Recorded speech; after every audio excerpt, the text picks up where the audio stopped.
everyone. I'm Catherine Yang and I'm here to introduce to you our topic entitled Facebook for Business.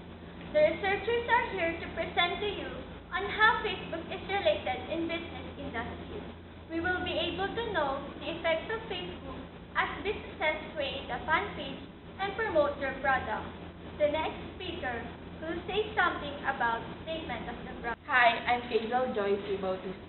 Our statement of the problem focus on the study on how businesses on social media will invest high income, how people will patronize their products, and how the entrepreneurs respond quickly on their customers.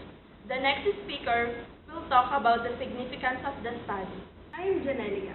The significance of the study of Facebook for business talks about on how social media, specifically Facebook, affects business industries.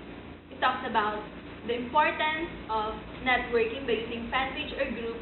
That's a great way to learn more about customers and how they respond to it.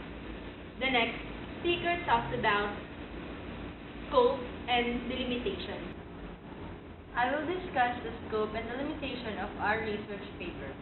We will focus on how Facebook can help in business in the Philippines.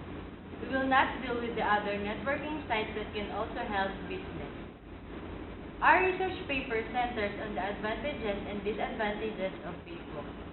We are not concerned with the effect of Facebook to youth, health, and others. Our research paper seeks to know if Facebook can help to business in the Philippines to grow aggressively.